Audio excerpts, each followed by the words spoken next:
Start. Bharat और Australia के प्रधानमंत्रियों के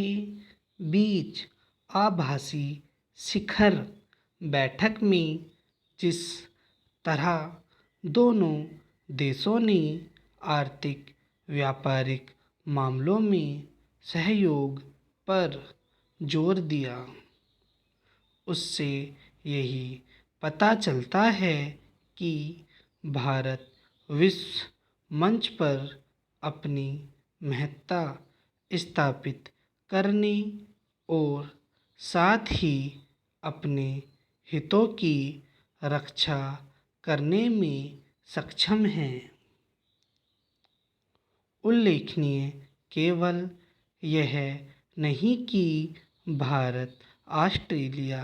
सरीखे उनके देशों के साथ अपने संबंध सुदृढ़ करने में सफल है, जिनका यूक्रेन मामले में अलग रुख है, बल्कि यह भी है कि भारतीय नेतृत्व ऐसे देशों को अपने दृष्टिकोण से परिचित करने में भी सक्षम है। जैसे ऑस्ट्रेलिया उन देशों में शामिल है जो रूस पर प्रतिबंध लगा रहे हैं, वैसे ही जापान भी पिछले दिनों नई दिल्ली आए जापान के प्रधानमंत्री भी ऑस्ट्रेलियाई प्रधानमंत्री की तरह यूक्रेन मामले में भारत के नज़रिए से सहमति व्यक्त करते दिखे।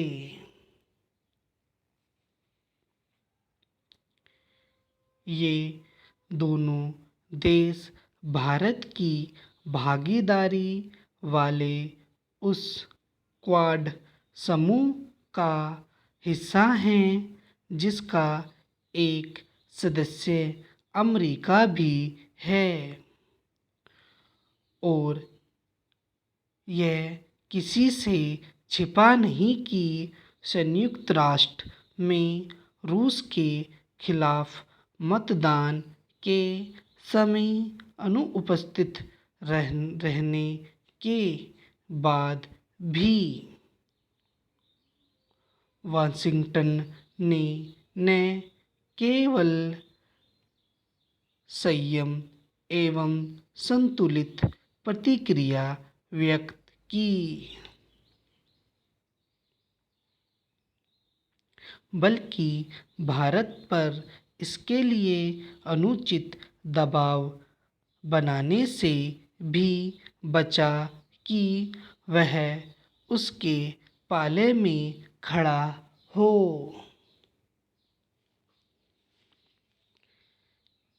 इसकी अनदेखी नहीं की जानी चाहिए कि जब जापान और ऑस्ट्रेलिया समेत अमेरिका के अन्य सहयोगी देश रूस पर प्रतिबंध लगा रहे हैं, तब भारत ने उससे कच्चा तेल खरीदने का फैसला किया।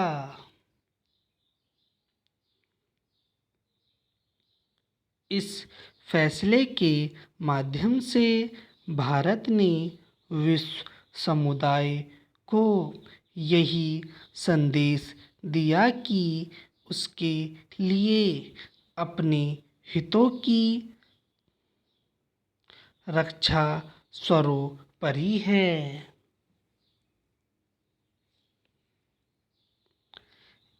इस संदेश को विश्व के प्रमुख देशों ने जिस तरह समझा और स्वीकार किया, वह अंतर्राष्ट्रीय स्तर पर भारत के बढ़ते कद का परिचायक है। इसका श्रेय प्रधानमंत्री नरेंद्र मोदी को जाता है, जो अंतर्राष्ट्रीय संबंधों के मामले में भारतीय हितों को सर्वोच्च वरीयता देने और साथ ही स्वतंत्र विदेशी नीति पर कायम रहने के